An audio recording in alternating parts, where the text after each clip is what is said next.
हम लोग यही कह रहा है कि ब्राह्मण ब्राह्मण ब्राह्मण, तो ब्राह्मण के बारे में पहले जान लीजिए। हमारे वेद में लिखा है जन्मना जायते शूद्र संस्कारो द्विज उच्यते वेद पाठी ब्रह्म जानित इति ब्राह्मण। ब्रह्म का जो जानकार नहीं ब्राह्मण कैसे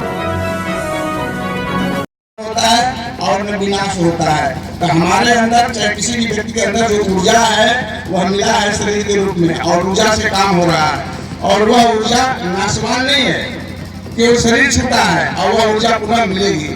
इसलिए विज्ञान की भाषा में ऊर्जा कहता है और हमारे समाज में उसको आत्मा कहता है। आत्मा अगर नहीं समझ में आती है तो छोड़िए उन बातों को, ऊर्जा पर विश्वास कीजिए। कोई व्यक्ति मरता नहीं, वह जीवित उसका इतिहास होता है और उसकी कीर्ति होती है। अब आइए मृत्यु भोज पर जो बहिष्कार की बात है उस पर हम चलेंगे। सब लोग यही कह रहा है कि ब्राह्मण ब्राह्मण ब्राह्मण, तो ब्राह्मण के बारे में पहले जान लीजिए। हमारे वेद में लिखा है जन्मना जायते शूद्र संस्कारो द्विज उच्यते वेद पाठी ब्रह्म जानित इति ब्राह्मण। ब्रह्म का जो जानकार नहीं ब्राह्मण कैसे हो सकता है? तो यह बात आप इसका अर्थ समझते रहेंगे बाद में। दूसरी बात, हमारे कबीर बाबा ने कहा है कि पांच तत्व में बने फाड़े, कहाँ से शूद्र कहाँ से फाड़े। पांच ही तत्व जब सब में है तो कहाँ से शूद्र बन गया और कहाँ से फाड़े बन गए भाई? तो इसका कोई जवाब नहीं देता है। कबीर साहब जंगल में जा रहे थे, तब गणेरिया एक भेड़ चरा रहा था। उससे पूछे कि तुम कौन हो? तो वह कहा कि गणेरिया। तो बाबा जी ने कबीर साहब ने पूछा कि क्या है? तो सिर, ये ललाट, ये आंख, नाक, कान वगैरह सब अंगों को देखते हुए पूछा गया। अंत में पूछे कि गणेरिया कहाँ गया तुम्हारा? तो उत्तर नहीं मिला।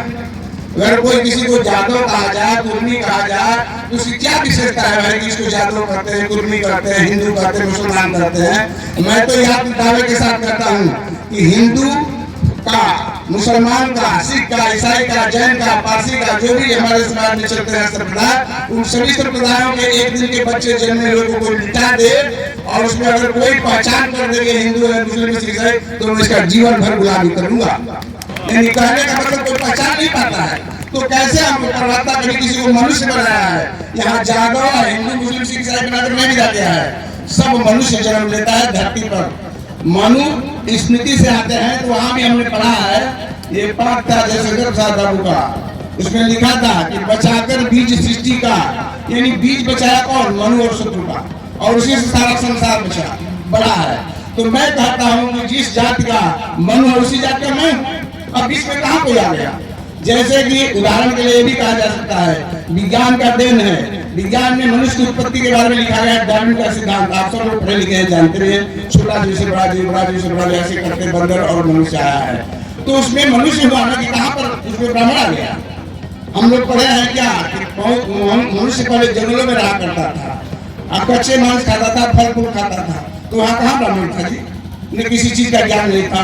पाषाण युग आया, तब पाषाण युग के बाद फिर लौह युग आया, लोहा मिला तब लोहा बना, और सोना मिला तब सोना बना। जब लोहा का पता नहीं तो लोहा कहाँ से आ गया? जाति जन्म से नहीं बनती है, जाति कर्म से बनती है, लोगों का कहना है। यहाँ तो ठोक दिया गया कि तुम ये हो, सब मान्यता है केवल कहने के लिए। सब लोग पहले समझे, यहाँ जितना भी उपस्थित हुआ इस बात को प्रचार करें कि हम पहले मनुष्य हैं। मनुष्य वह है जिसके अंदर मनुष्यता हो, और जिसके अंदर मनुष्यता नहीं हो मनुष्य नहीं हुआ, दानव है। कहने का मतलब कि मनुष्य के बाद ही हम जो कर्म करेंगे, शिक्षक पढ़ाता है तो उसको शिक्षक करे, कोर्ट में अपना वकालत करता है उसको वकील कर दिए, ऐसे ऐसे करके सबका नामकरण हुआ है। आप भूल जाइए, कलेक्टर का बेटा कलेक्टर नहीं कहा जाएगा, डॉक्टर का बेटा डॉक्टर नहीं होता है। यहाँ तो कोई भी कर्म बदल गया और फिर उसका लेवल उसके ऊपर हो गया। ये मेरे समझ से गलत बात है। अगर आपको अच्छा लगता है तो उसको ढोइए, लेकिन मेरे लिए तो गलत बात है। रही बात यहाँ मंदिर में ढोलक रखा जाता है और उसमें शुद्ध जात के लोग, चाहे बैकवर्ड लोग जाते हैं तो मंदिर अशुद्ध हो जाता है। इस पर क्या कहना है मुझे? तो मैंने फोन पे उत्तर दिया था कि जो मंदिर में एसटी लोग जाते हैं अपने को पालित करने के लिए, तो पहले तो उनको जाना नहीं चाहिए था। हम क्यों जाए? मंदिर में जब कुछ मिलता नहीं है तो क्या जाए? मंदिर में पुजारी बैठा है, वह 24 घंटा बैठते रहता है, उसको सब कुछ मिल जाए, फिर वह तो जो चढ़ाने वाले उन पर दृष्टि रखा है, इसलिए हम मंदिर में न जाया करें। दूसरी बात यह है कि मंदिर जब अशुद्ध हो जाता है तो मंदिर तो पृथ्वी पर अवस्थित है, तो वहाँ का मंदिर का नीचे का भाग जो अवस्थित है वह भी अशुद्ध हुआ। क्योंकि उसी पर अवस्थित है मंदिर। और मेरे देखे पूरे धरती पर SC ST के लोग, चाहे बैकवर्ड के लोग पूरा खड़े हैं करोड़ों में। तो हमारे समाज से तो पृथ्वी अशुद्ध हुई, और वातावरण में श्वास ले रहा है SC ST तो वहाँ का वायुमंडल भी अशुद्ध हुआ, पानी पी रहा है जहाँ भी वह पानी भी अशुद्ध हुआ। तो मैं प्रार्थना करता हूँ उन लोगों को जो हम लोग को अशुद्ध करते हैं, चाहे अशुद्ध करते हैं, वे अपने लिए दूसरी धरती मांगे, दूसरा सूरज मांगे, दूसरा चंद्रमा मांगे, दूसरी धरती मांगे, दूसरा सागर मांगे। ये लोग कहाँ जाएंगे?